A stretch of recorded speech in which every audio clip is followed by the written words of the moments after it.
Bismillahirrahmanirrahim. Assalamualaikum dear students. So as we already know that we were doing a lesson from the prose section, that is from the Diary of a Young Girl by Anne Frank.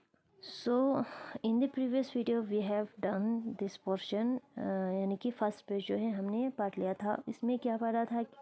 हमने Anne Frank के बारे में, who was the writer of the pros. तो Anne Frank के बारे में हमने ये बताया था कि उसने अपना डायरी जो है लिखना कब स्टार्ट किया था, जब वो 13 ईयर की एज पे थी. और उसके डायरी का पब्लिशन कब हुआ था? 1952 में. उसके फादर ने उसकी डायरी को पब्लिश किया था आफ्टर हर डेथ. फिर ओरिजिनली ये डायरी जो है वाज इन डच लैंग्वेज में था, और बाद में जो है इसको बहुत सारे लैंग्वेज में इसको ट्रांसलेट किया गया था. और इसके ऊपर जो है मूवीज़ भी बने हुए हैं. हमने ये प्रीवियस वीडियो में हमने ये पढ़ लिया था. और उसने अपने डायरी का नाम रखा था किट्टी, जिसको वो अपनी जो है फीलिंग्स जो है शेयर कर लेती थी. ये हमने कल पढ़ लिया था. अब आगे देखना. अच्छा, page number 20. Writing in a diary is really a strange experience for someone like me, not only because I have never written anything before, but also because it seems to me that later on neither I nor anyone else will be interested in the musing of a 13-year-old schoolgirl. Oh well, it does not matter. I feel like writing, and I have an even greater need to get all kind of things off my chest. अच्छा, Anne Frank हमें बताती है कि diary लिखना एक strange experience है, क्योंकि diary जो है हर कोई नहीं लिखता. सिर्फ इसलिए नहीं कि हमने पहले लिखा नहीं है, बल्कि और जब कभी इसको लिखना शुरू करते, मतलब कोई भी इसको लिखना शुरू करते हैं, तो उसको मतलब उसके लिए ये डायरी लिखना जो है एक स्ट्रेंज एक्सपीरियंस है. और ये भी बताती है कि एक 13 साल की स्कूल जाने वाली लड़की जो है, कोई भी इस पे बिलीव नहीं करेगा कि वो इतना जो है उसके अंदर इतना सलाहियत होगा कि वो एक डायरी लिखे. उस पर कोई बिलीव नहीं करेगा. इसलिए जो है ये एक स्ट्रेंज एक्सपीरियंस है. और आगे क्या बताती है? लिखना जो है बाकी सब चीज़ों से बेहतर है, बेस्ट है, बेटर है यार, क्योंकि लिखने से हम अपनी फीलिंग्स को शेयर कर सकते हैं. जो हम किसी को शेयर नहीं कर सकते वो हम अपने डायरी को या लिख के जो है शेयर कर सकते हैं. अच्छा, आगे क्या बताती है फिर? Paper has more patience than people. Anne बताती है कि पेपर्स को यानी कि कागज़ को ज़्यादा पैशंस होते हैं इंसानों से पेपर्स को ज़्यादा पेपर जो है ज़्यादा सब्र कर लेती है, या ज़्यादा पेपर्स को ज़्यादा सब्र होते हैं इंसानों से. ये उसने कब फील किया? जब वो एक दिन अपने घर में बैठी, मतलब सख्त डिप्रेशन में थी, मतलब सख्त नहीं, लिटिल डिप्रेस थी. तब उसने ये लाइन जो है, ये paper has more patience than people, ये थॉट जो है उस टाइम उसने फील किया, जब वो अपने चिन को अपने हाथों में रख कर सोच रही थी कि काफ़ी बोर थी और काफ़ी लिस्टलेस का मीनिंग यहाँ पे दिया हुआ है, विथ नो एनर्जी और इंटरेस्ट. मतलब वो काफ़ी बोर थी और वो सोच रही थी कि मैं अंदर बैठूं या बाहर जाऊं. घर में वो बैठी, वो सोच रही थी. उस टाइम उसने ये फीलिंग्स, ये थॉट जो है, उस टाइम उसको एहसास हुआ, रियलाइज़ हुआ कि पेपर को ज़्यादा पेशेंस है इंसानों से. फाइनली उसने डिसाइड किया कि मतलब जिस जगह पे वो बैठी थी वहीं पे बैठे. फिर उसने प्लान किया और आखिरकार उसने एक स्टिफ बैकेट नोटबुक लिया, यानी कि पुराना कॉपी लिया और उस पे लिखना शुरू कर दिया. और उस कॉपी को उसने डायरी बना लिया और उसको उस पे अपना जो है फीलिंग्स लिखना शुरू किया. और उसने ये डिसाइड किया कि मैं इसको तब तक किसी को भी पढ़ने नहीं दूंगी, जब तक मुझे एक रियल फ्रेंड नहीं मिलता, तब तक मैं किसी को ये पढ़ने नहीं दूंगी. मैं सिर्फ उस रियल फ्रेंड को ही ये डायरी पढ़ने दूंगी. हाँ, फिर आगे बताती है, now I am back to the point that prompted me to keep a diary in the first place, I don't have a friend.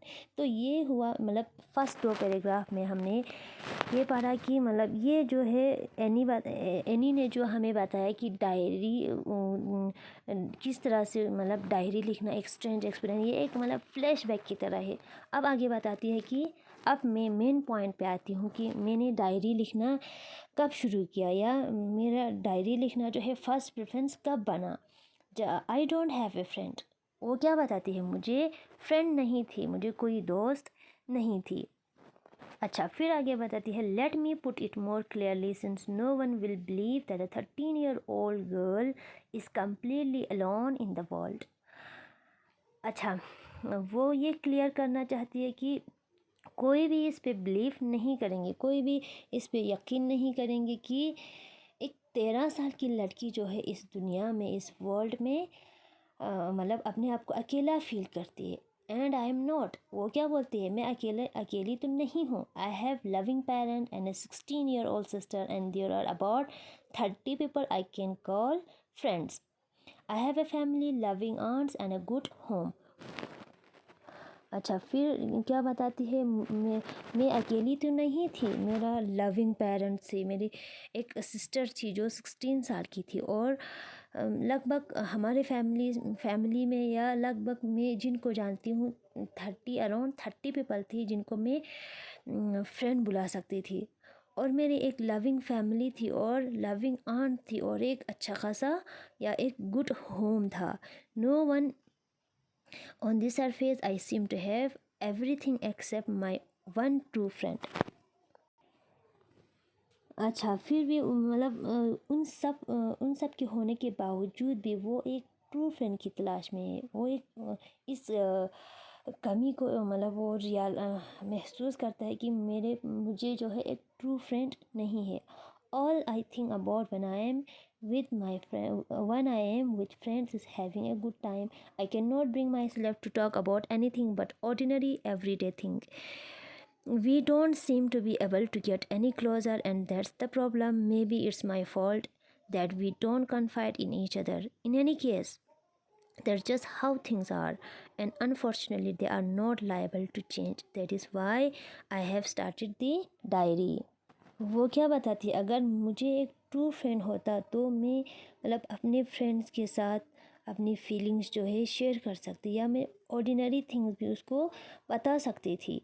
लेकिन मतलब क्या पता ये मेरा फ़ॉल्ट हो। वो बताती है, may be it's my fault कि मेरी इतनी फैमिलीज़ जो है शायद मैं इनके साथ एडजस्ट नहीं हो रही हूँ, या इनको अपना फीलिंग जो है शेयर नहीं कर पा रही हूँ। शायद it may be my fault, ये मेरी फ़ॉल्ट हो सकती है। लेकिन आखिरकार मतलब ये जो है मैंने अपनी फैमिलीज़ को जो है अपना फ्रेंड नहीं माना। फिर मैंने क्या किया, इसीलिए that is why I have start the diary. फिर इसीलिए मैंने डायरी लिखना जो है शुरू किया। To enhance the image of this long awaited friend is my imagination. अच्छा, इसी इमेजिनेशन को, इसी मतलब जो इसने इमेजिनेशन में अपना एक फ्रेंड बनाया था, उसी इमेजिनेशन को, उसी इमेज को आगे इन्हांस करने के लिए मतलब क्या क्या उसने, I don't want to jot down the fact in the diary the way most people would do. उसने क्या किया, जो आम लोग जो है डायरी लिखते जो आम लोग लिखते हैं, मतलब उस तरह से मतलब जल्दी में अपना जो डायरी में जो लिखते हैं फैक्ट्स वगैरह, उसको नहीं लिखा, बल्कि क्या किया, but I want the diary to be my friend.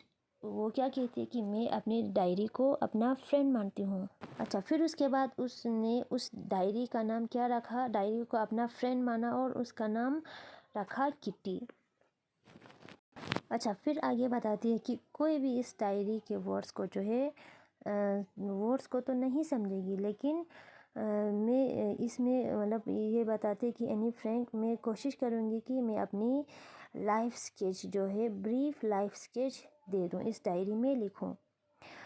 फिर आगे क्या बताती है कि my father, the most adorable father I have ever seen, did not marry my mother until he was 36 and she was 25। फिर अपने फादर के बारे में बताती है कि मैंने मतलब अपने फादर जैसा एडोरेबल फादर कभी भी मतलब मैंने नहीं देखा। एक लविंग फादर जो है आज तक मैंने नहीं देखा, यानी कि मेरे फादर जो है एक लविंग फादर थे। उसने मेरे मदर के साथ तब तक शादी नहीं किया जब तक वो जब मेरी मदर की एज जो है मेरी मदर अच्छा तब तक शादी नहीं किया जब तक मेरे फादर की एज जो है 36 साल की हो गई थी हो गया था, और मेरी मदर की एज 25। अच्छा फिर उसके बाद उसके सिस्टर मार्गोट का जन्म हुआ कहाँ पे, फ्रैंकफर्ट जर्मनी में 1926 में। फिर एनी बताती है कि उसकी पैदाइश कब हुई, 12 जून 1929 में। और वो चारों जो है अच्छा वो जो है 4 साल तक वहीं पे फ्रैंकफर्ट में रहने लगी। फिर उसके बाद उसके फादर जो है हॉलैंड को माइग्रेट किया 1933 में। फिर उसके बाद उसकी मदर भी हॉलैंड चली गई, एडिथ हॉलैंडर फ्रैंक जो है उसकी मदर का नाम था। Went with him to Holland in September, उसके फादर के साथ सितंबर में वो भी हॉलैंड चली गई। फिर उसके बाद क्या हुआ, मैरगॉट और एनी जो है उनको कहाँ भेजा गया, उनके ग्रैंड मदर के पास। एचिन नाम की एक जगह जर्मनी में कोई जगह होगा एचिन, वहाँ पे उसकी ग्रैंड मदर के पास एनी और उसके सिस्टर मार्गोट उसको वहाँ पे ग्रैंड मदर के पास यानी कि उनकी दादी के पास उनको भेजा गया। फिर Margot went to Holland in December and I followed in February. अच्छा फिर उसके बाद मार्गोट जो है दिसंबर में हॉलैंड चला गया। फिर उसके बाद एनी जो है फरवरी में कहाँ पे चला गया, Holland. When I was plunk down on the table as a birthday present for Margot, यह क्या बताते हैं कि उस टाइम पे जो है उसकी सिस्टर की मार्गोट की बर्थडे आ चुकी थी, तो as a birthday present as a birthday gift जो है उसको वहाँ पे भेजा गया, या उसको वहाँ पे उसकी अपनी सिस्टर के बर्थडे प्रेजेंट के तौर पे वहाँ पे हॉलैंड भेजा गया। सो इससे आगे हम नेक्स्ट वीडियो में करेंगे इंशाल्लाह। टिल देन खुदा हाफिज़।